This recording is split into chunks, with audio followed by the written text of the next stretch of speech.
안녕하세요 여러분, 세상 돌아보기입니다. 예, 오늘은 24년 8월 14일이고 수요일이죠. 예, 예. 자, 오늘 정치는 편곡실 하나 골라봤고요. 현지 시간 어제인가 그제, 스페이스X의 일론 머스크가 트럼프랑 그 X 상에서 그가 보유하고 옛날 트위터 상에서 한 2시간가량에 걸쳐서 트럼프하고 인터뷰를 했어요. 예, 인터넷 상으로. 예. 그러면서 트럼프에 대해서 강력한 지지 의사를 표명했다. 이런 거거든요. 저는 좀 이례적으로 보이거든요.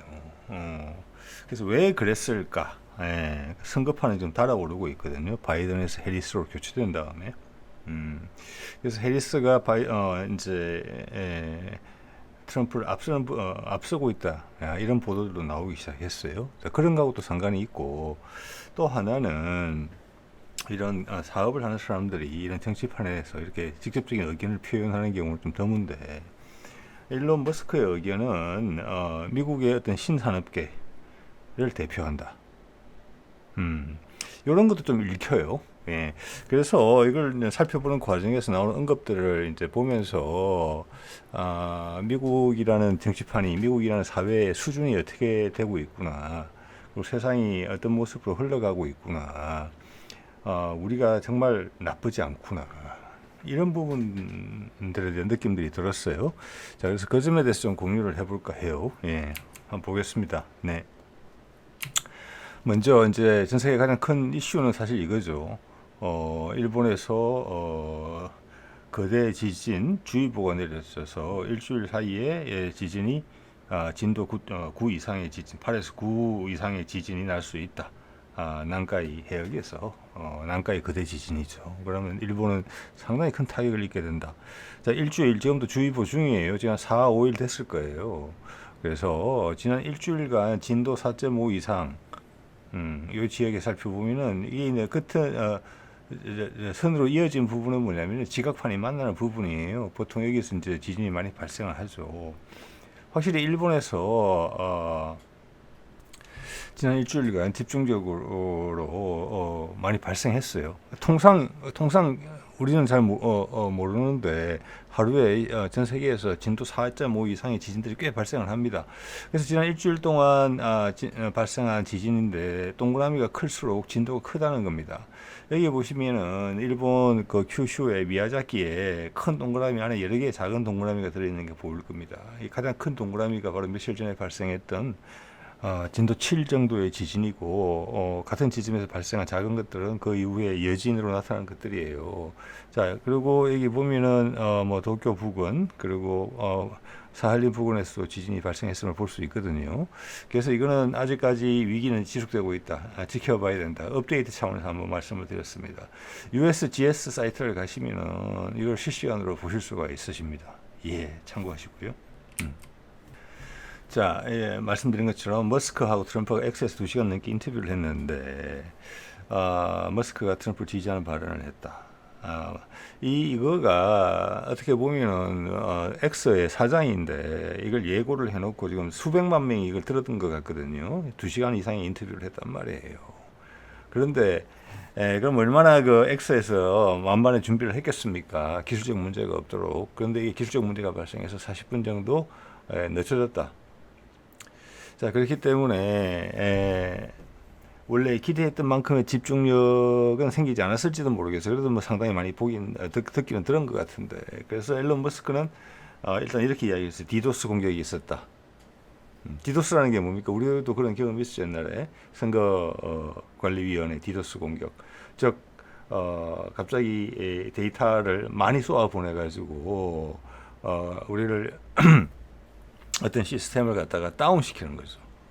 예, 그거가 핸들링할 수 있는, 처리할 수 있는 수준 이상의 데이터를 쏟아붓는 그죠. 왜 디도스 공격이 있었다, 이런 이야기도 뒤에 있습니다, 지금. 근데 그걸 반드시 어떤 변명이라고 말하기는 그래요. 아까도 말씀드렸지만, 앨런 머스크가 도널드 트럼프랑 예약을 해서 인터뷰를 진행하는데, X에서 얼마나 신경을 바짝 써서 했겠습니까? 그렇죠. 예. 그래서 미국 선거판도 이렇게 들여다보면은 우리만 못하다, 저는 감히 그렇게 생각을 합니다. 뭐라고 했느냐? 일론 머스크의 발언을 볼게요. 나는 아시다시피 기본적으로는 되게 온건한 민주당 지지파였다. 음, 그래서 지금 바깥에 계신 그 중간 그룹에 계신 분들한테 내가 말을 하고 싶다. 이번에는 도널드 트럼프를 찍어야 될 거라고 본다. 이거 뭐 큰 발언이죠. 이 정도면은. 지금 우리 미국이라는 나라가 아주 중요한 갈림길에 있다고 생각을 한다. 저 그거 동의합니다. 이런 느낌을 말씀드리려고 하는 거예요. 미국이 진짜 중요한 지점을 좀 통과하고 있다. 여태까지와 전혀 다른 정치가 필요한 상황이거든요. 공화당, 민주당 99% 갔잖아요. 지금 또 나오는 걸 봐서는 해리스는 바이든과 비슷한 역할을 해줄 것 같거든요. 실권이 없는 얼굴 마담객인 대통령. 그 뒤에 있는 세력들, 소위 말하는 딥스테이시 조정하는 그게 꼭두각시 역할밖에 안 될 것 같은데 심지어 거기에는 공화당의 많은 부분도 휩쓸려 가고 있죠. 그래서 공화당 딱지를 갖고 있지만 트럼프는 공화당 대표도 아니다. 새로운 대표다.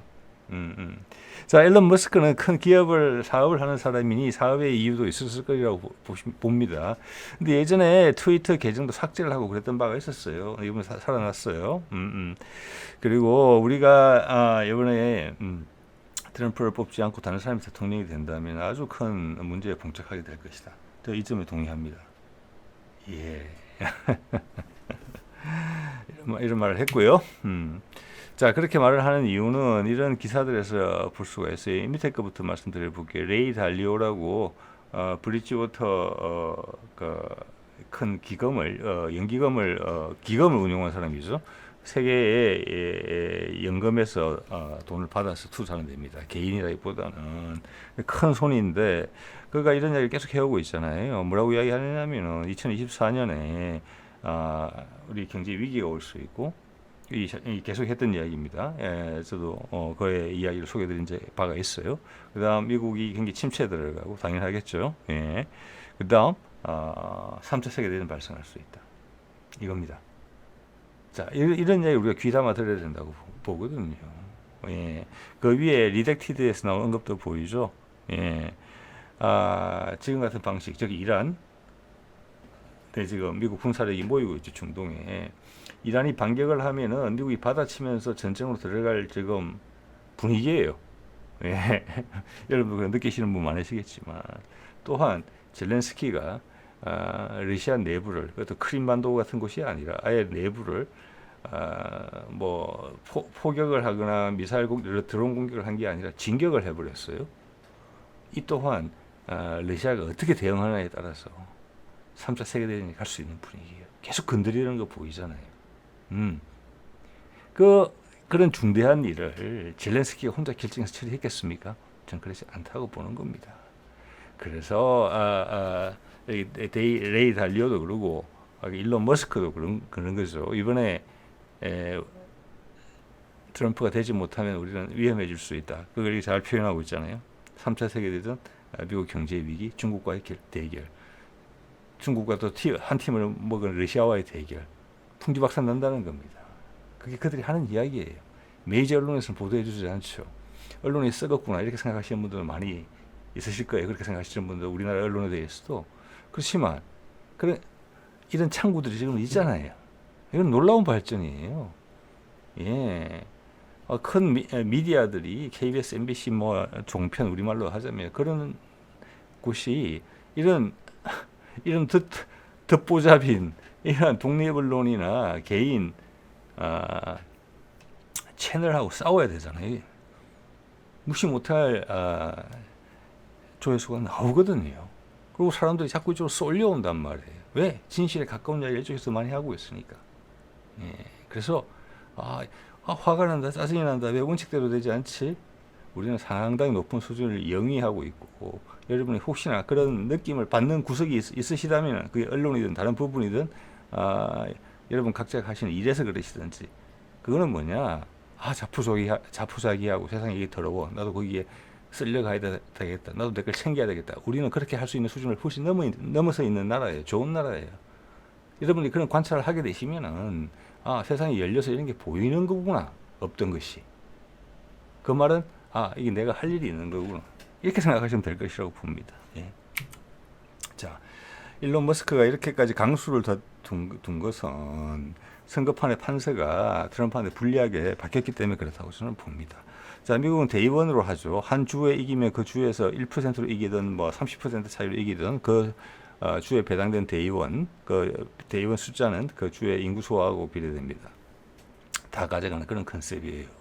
그래서 그냥 어떻게 어떤 후보가 나오더라도 민주당이 이기는 주가 있고 어떤 후보가 나오더라도 공화당이 이기는 주가 있어요. 그런 데 가서 유세도 하지 않죠.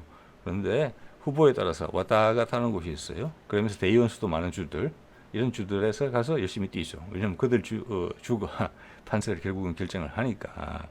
지금 보시면 대의원 숫자가 카말라 해리스가 250, 도널드 트럼프가 226이에요. 이게 역전된 상황이에요. 예. 그래서 일론 머스크가 나섰다. 그의 파괴력을 알고 있기 때문에 디도스 공격이 있었다. 충분히 있음직한 그림이죠. 예. 우리도 옛날에 그 선관위 디도스 공격이 있을 때 여러 군데서 파헤쳤어요. 미국은 그 정도 힘은 안 되는 것 같습니다. 제가 봤을 때는. 이게 바이든이 있을 때예요. 그러니까 한두 달 전에 내용이 예전에 소개드렸던 건데 그때는 조 바이든이 223석, 도널드 트럼프가 315석이 있었어요. 큰 차이로 이기고 있었어요. 이게 계속 벌어졌었어요. 이후에. 근데 이게 바뀌었단 말이에요. 그러니까 트럼프 측에서 지금 큰일 났다. 다시 이걸 돌이켜야 되겠다.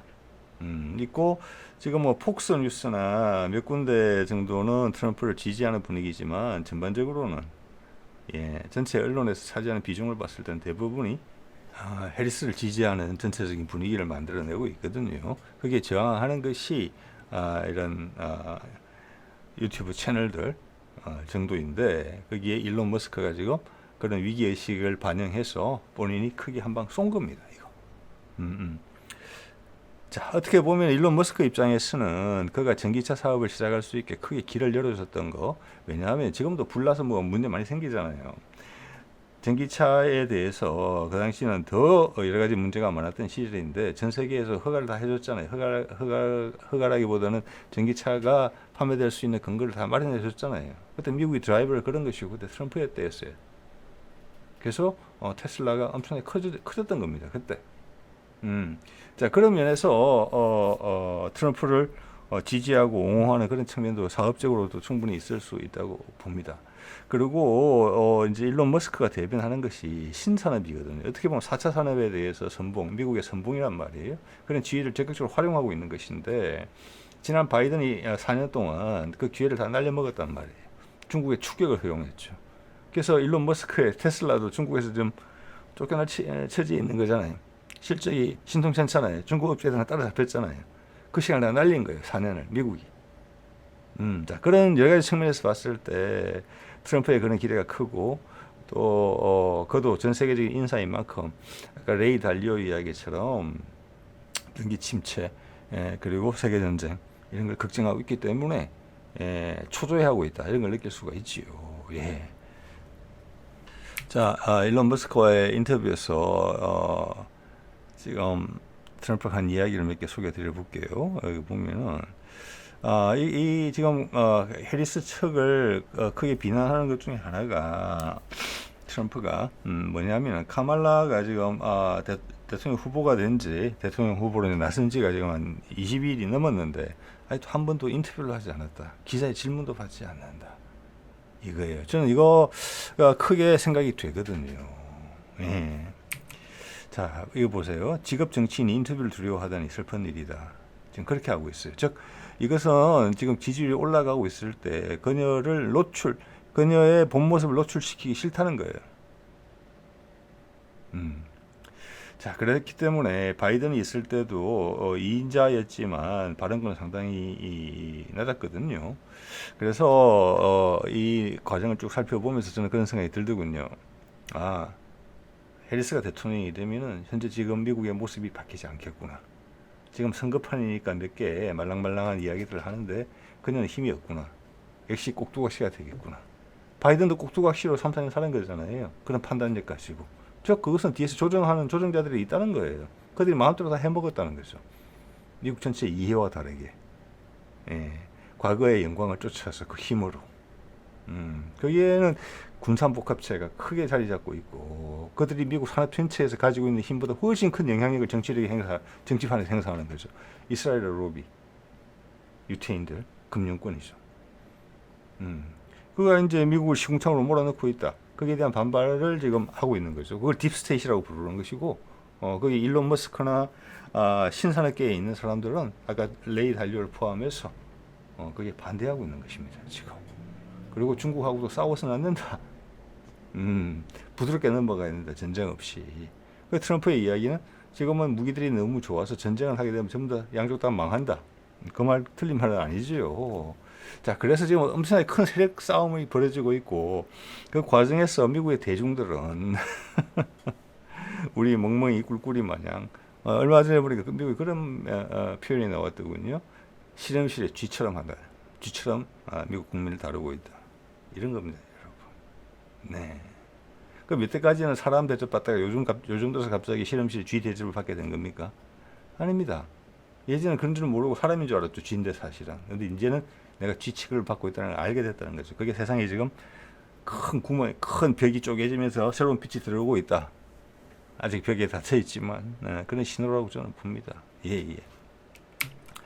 자, 이게 이제 비난하는 내용이죠. 23일 동안 인터뷰를 안 했다. 기자의 질문도 받지 않았다. 이거는 이 탄력을 계속 살려가야 된다. 나를 노출시키면 어려운 질문을 받게 되면 내 포인트가 떨어진다.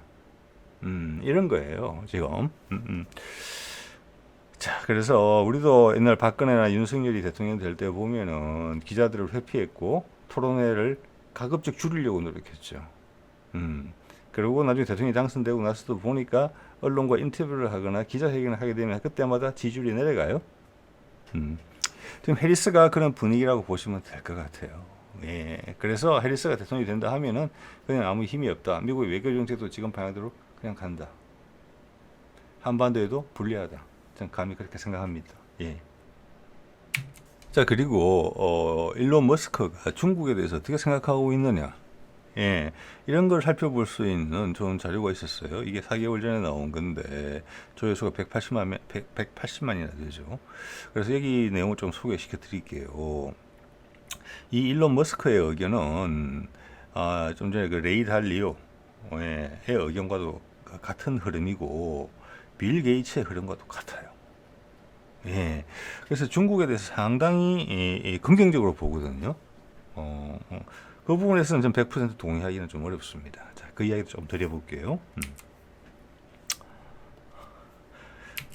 여기 보면은 이제 좀 전 인터뷰 내용에 나오는 건데 이런 책이 있었다는 겁니다. 전쟁이 발생하겠네 이런 내용이죠. 뭐 이거는 사실은 뭐 그라함 앨리슨이라는 사람이 쓴 책이라고 그러는데 이거는 제가 예전에 뭐 소개드렸던 뭐 프랑스 학자의 의견에서도 들어 있었던 겁니다. 조금만 역사를 돌이켜 보면 다 알 수 있어요. 예. 뭐 2차 세계대전, 1차 세계대전만 해도 그렇지 않습니까? 식민지 경쟁에 늦게 뛰드는 나라들, 특히 독일 같은 나라들이 산업혁명이 늦게 발동이 돼서 따먹을 곳이 없잖아요. 그죠? 시장도 없고, 값싼 수입처도 없어요. 원료에. 한판 붙는 거죠. 그게 패권이 이제 한쪽에서 중심이 다른 쪽으로 넘어갈 때 그런 일이 생긴다는 거죠.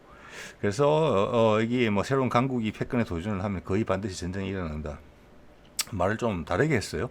근데 일론 머스크와 다른 레이 달리오나 빌 게이츠의 말들을 종합해서 보면은 그것은 미국에 있어서의 어떤 새로운 산업의 선두주자들이라고 볼 수 있어요. 그들은 이스라엘이나 군산 복합체처럼 정치권을 돈을 뿌려서 장악하는 스타일이 아니라는 걸 알 수가 있어요. 기본적으로. 그래서 그들은 지금 중국이 부상하고 있다. 사실적으로 중국이 미국보다 크다. 그게 사람들도 분위기가 그게 훨씬 더 좋다. 사업가 마인드에 생각하는 거예요. 맞죠? 그건 저도 동의하거든요.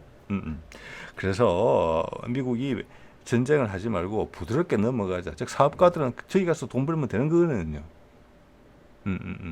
자, 그런 이야기를 하는 거예요. 그래서 전쟁이 반드시 일어나는데 이 전쟁을 막아야 된다. 이 전쟁을 막는 데 있어서는 지금 바이든이나 해리스로 가면 중국과도 전쟁의 가능성이 높아진다. 트럼프의 입장은 우리 현실을 직시하는 부분에 있다. 바깥으로 덜 팽창적이다. 즉 패권국으로서 다른 나라들을 막 괴롭히고 그걸 통해서 나오는 부가 이익을 얻어내는 즉 삥을 뜯는 그런 시대가 지금 저물었다 미국한테. 더 이상 그렇게 하면 큰일 난다. 도전을 받는다. 이미 러시아한테 도전을 받아서 우크라이나에서 박살이 나고 있는데 그렇게 계속 해도 되느냐? 트럼프는 난 아니라고 본다. 미국 사람부터 살려야 된다. 자, 그래서 그 같은 맥락에 있다는 것입니다. 예, 예. 그래서 그게 전쟁을 안 일으키려면서 즉 미국이 알아서 눈높이를 좀 낮춰야 되는 부분이 있다. 그러면서 비즈니스를 열면서 우리가 잘할 수 있는 부분을 더 잘해서 중국을 파트너로서 생각해야 된다. 내 자리에 올라오려는 적으로 생각하면 안 된다. 이런 분위기를 가지고 있다고 보시면 될 것 같아요. 빌 게이츠나 레이 달리오, 일론 머스크까지 같은 이야기를 하는 것은 그 업계에 있는 사람들이 다 그렇게 생각한다는 거예요. 이미 추는 저쪽으로 중국으로 갔다. 자, 경제적인 부분에는 맞지만 이 기업가들이 관심이 좀 적은 중국의 정치 문화적 어떤 뿌리는 상당히 약하다. 이런 부분들에 대해서 직시하지는 않고 있어요. 관심사가 아니기 때문에 제가 말씀을. 네네. 자, 그래서 이거는 이제 일론 머스크의 의견을 제가 쭉 듣다가 대충 정리를 해본 겁니다. 똑똑하면서 열심인 사람이 많다. 이 말은 미국보다 많다. 이런 이야기입니다. 자, 이 인터넷에 보면은 유튜브에 보면은 중국에 대해서 엄청나게 그 비난하는 그런 내용들이 많거든요. 미국 쪽에도 있는데 어떻게 보면은 이제 미국 뭐 CIA나 정보기관에서 하는 그런 가짜 뉴스 퍼뜨리는 그런 것이기도 한 것 같고 우리나라에서 보면은 왠지 우리나라하고 지금 첫 번째 무역 대상국이거든요. 예. 여러 가지 불편한 점이 있지만 또 일본하고 대비해서 중국에 대한 악의적인 내용은 상당히 많아요. 왜 사실관계가 아니게. 그런데 사실관계의 중심을 잡아서 보도를 해주는 곳은 별로 또 없거든요.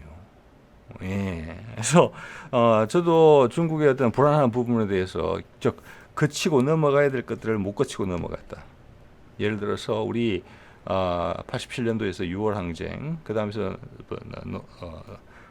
노동쟁이가 그다음부터 노동운동이 활발하게 벌어졌죠. 공간이 생기니까. 그러다가 거품이 많이 들었던 경제였는데 거기서 IMF를 한번 맞았죠. 한번 걷어갔죠. 그래가지고 자, 그 과정을 견디면서 군사 정권에서 민간 정부로 이양을 해오면서 옮겨왔거든요. 그러면서 발전했거든요. 그 단계가 다 우리한테 소중하고 필요한 거예요. 모든 국민들이 거기에 같이 힘을 쓸 때는 힘을 쓰고 고생할 때는 같이 고생을 하면서 버텨낸 거거든요. 그래서 지금은 우리나라가 튼튼한 나라가 돼 있는 거란 말이에요. 중국은 그런 과정을 못 거쳤다.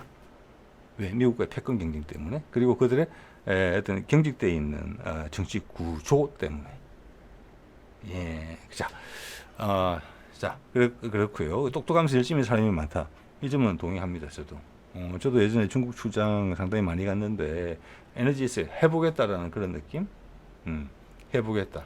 열심히 해야 되겠다. 예, 이런 거는 분명히 있습니다. 예. 왜냐하면은 저는 그런 거 느끼거든요. 어떤 새로운 나라에 딱 가가지고 공항에서 딱 내려서 바깥에 딱 나오면 그 나라 분위기가 바로 팍 느껴져요. 생동감이. 기라고 할까요? 에너지라고 할까요? 확.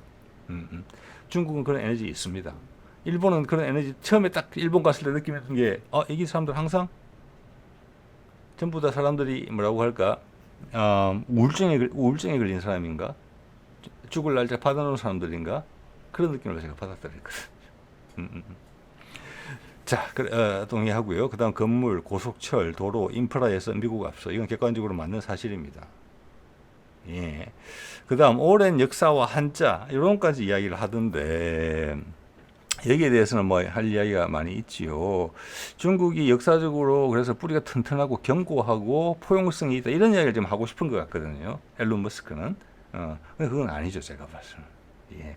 제가 최근에도 말씀드린 것 같지만 중국 문명은 우리 문명의 영향을 많이 받았어요. 그래서 짜집기 된 문명이거든요. 북방의 문명과 남방의 문명이 혼합된 형태예요. 그래서 오히려 그들이 예술작품이나 건축물을 봤을 때 깊이감이 떨어져요, 우리보다. 예.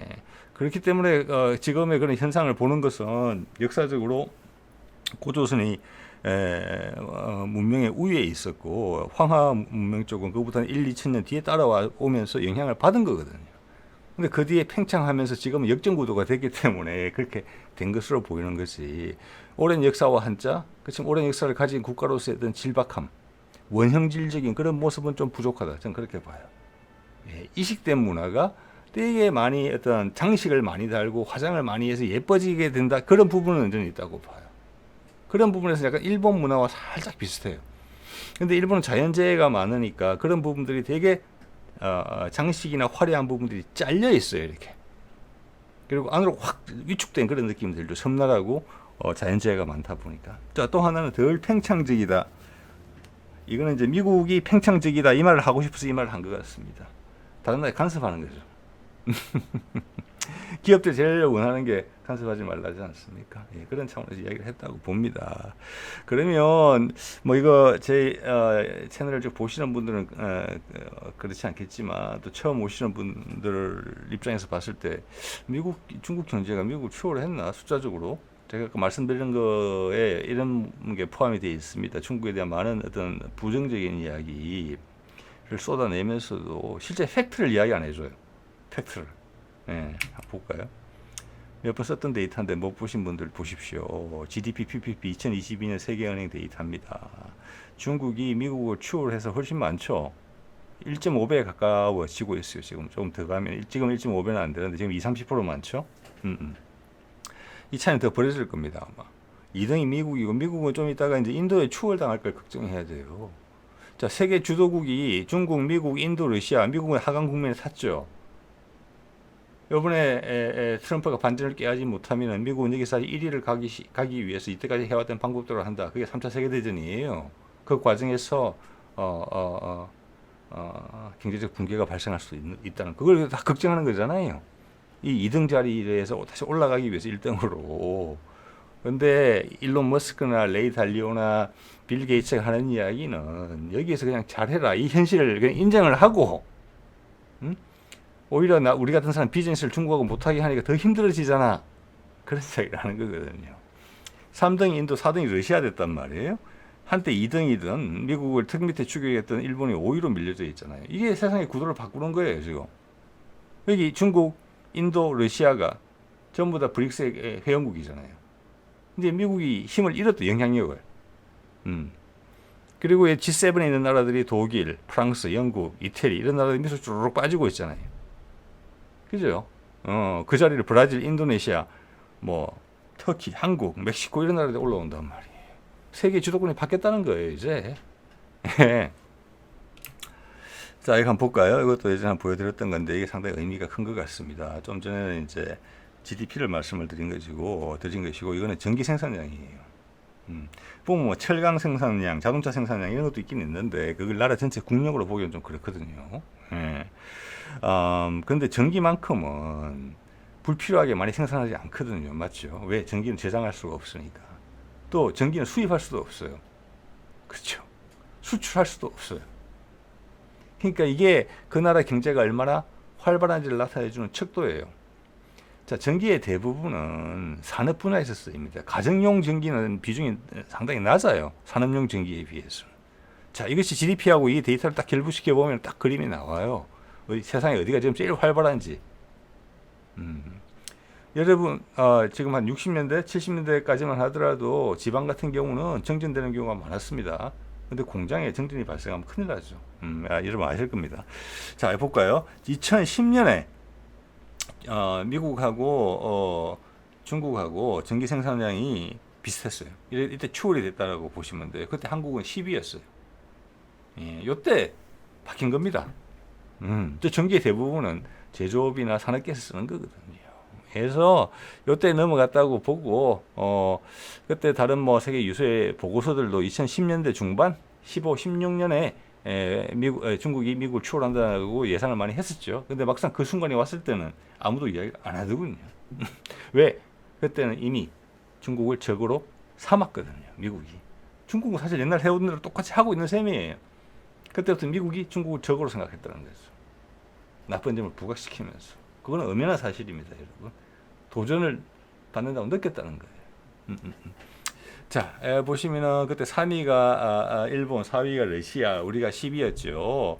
보면은 지금 유럽의 주도 국가들인 독일이 6위, 그 당시 이미 영국은 우리보다 순위가 하나 아래에 있었어요. 프랑스는 우리보다 두 칸 위에 있네요. 비슷한 수준으로 요랬단 말이에요. 그런데 우리는 인구가 5,200만인가 그렇고 독일은 그냥 8천만이에요. 그리고 프랑스하고 이제 영국도 7천만에 가까워요. 네. 그러니까 인구까지 감안하면 우리가 전기를 더 많이 생산하는 거예요. 근데 이게 이제 바뀌어요. 보면은 2023년이죠. 중국하고 미국하고 차이를 보세요. 2배 이상으로 벌어졌죠. 여기서 경제권으로 넘어간 거예요. 2010년에서 2023년 사이에 확 뒤집어진 거예요. 3위가 인도, 4위가 일본, 5위가 죄송합니다. 러시아, 5위가 일본.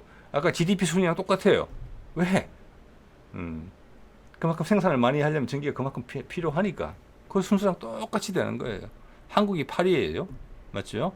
우리 밑으로 프랑스, 독일, 놀라운 것은 영국이 여기서 밀려났어요. 15위 밖으로 튕겨났단 말이에요. 말씀드린 것처럼 독일은 8천만, 프랑스는 약 7천만이고 우리는 5천만 간씩 조금 넘는데 우리의 경제적 활력이 이런 유럽의 주도국들보다 훨씬 높다는 거예요. 예. 일본도 인구가 1억 2천이 넘어요. 우리보다 2.5배예요. 예. 근데 전기 생산량의 차원은 2배가 안 돼요. 이게 한국 경제가 살아있다는 걸 그냥 보여주는 거예요. 자, 이런 데이터들은 미국이 이미 전 세계 경제에서 멀어졌다. 그리고 국가의 일론 머스크의 말을 빌자면 나라의 활력도 지금 떨어져 있는 상태다. 그리고 산업이 계속 발전할 수 있는 인프라도 투자를 시기를 놓쳐서 엉망이다. 아마 지금 여러분들 중에 한 10년, 12년, 10년, 20년 전만 해도 미국 여행 가시는 분들 제법 있었을 텐데 지금 여러분 미국이 여러분의 해외 여행지로서 여러 가지 경쟁지들이 있는데 거기서 그렇게 매력적으로 보이지는 않으리라고 봅니다. 그게 바로 딱 그거예요. 그래서 이란이 지금 하마스 지도자의 암살 사건 이후로 보복을 장담했지만 아직 보복을 안 하고 있거든요. 저는 누군가 말리고 있다고 봅니다. 뭐 당장 내일 보복을 해도 큰 이상은 크게 뭐 놀라울 건 아니지만 그게 있고 젤렌스키가 지금 러시아 쿠르스크 지역에서 러시아 내부로 진입을 했는데 군을 넣어서 뭐 장기화되지는 않겠습니다만은 거기를 푸틴의 러시아가 흥분할 수 있는 부분인데 많은 절제를 하고 있거든요. 이 모든 것들은 뭐와 연결되어 있느냐 하면은 지금 이제 9월달 다 됐지 않습니까? 9월, 10월 지금 3개월이 채 안 남았어요. 선거가 미국 선거가 그걸 기다려보기 위해서 그렇고 그들 나라들은 트럼프가 당선될 가능성이 있다고 보기 때문에 예의주시하고 있는 거예요. 지금 섣부르게 어떤 행동을 하고 싶지 않은 거예요. 지금 어떤 행동을 하게 되면은 그건 트럼프의 반대편에 있는 해리스 측에 유리한 거예요. 미국의 딥스테이트에. 선거를 위해서 일부러 전쟁까지 하겠다는 이야기고 트럼프 암살에도 뒤에 이란이 개입되어 있다. 이런 소문을 살살 풀고 있거든요. 자기들의 잘못을 되짚어볼 생각을 하지 않고 우리 같았으면 끝났어요. 가만히 있지 않았을 겁니다. 이미. 근데 그 미국이라는 정치권이라는 미국의 대중의 관심이라는 부분이 엄청나게 많이 왜곡되어 있고 미디어가 우선순위 결정이 안 되고 있다. 마구마구 놀아나고 있다. 일론 머스크가 활력이 떨어져 있다에 그 말도 좀 포함이 된다고 봅니다. 직시할 수 있는 기회를 안 줘요. 근데 우리는 주류는 아니지만 비주류고 하는 이야기는 정확하게 관역에 딱딱 꽂히는 이야기를 하고 있거든요. 그거 우리가 버티는 겁니다. 지금 그래서. 세상에 그렇게 할 수 있는 나라가 별로 없어요. 유럽 나라들은 뭐 잘 보고 있느냐? 이 사안을. 아니죠. 일본은 잘 보고 있느냐? 아니죠. 중국은 잘 보고 있느냐? 아니죠. 우리만이 상당히 강한 기운으로 진실에 가까이 다가가고 있어요. 여러 가지 측면에서. 즉 우리가 보는 옳고 그름의 기준, 그것은 우리가 행동하고 반응하는 것이 포함되어 있거든요. 그것은 세계에서 제일 강하다. 저는 감히 그렇게 생각을 합니다. 완벽하지는 않지만. 네. 이렇게 하는 나라가 없다. 이 정도라도. 예. 여러분들한테도 그런 느낌이 전달이 됐으면 좋겠습니다. 자, 오늘 이 정도 말씀드리겠습니다. 네.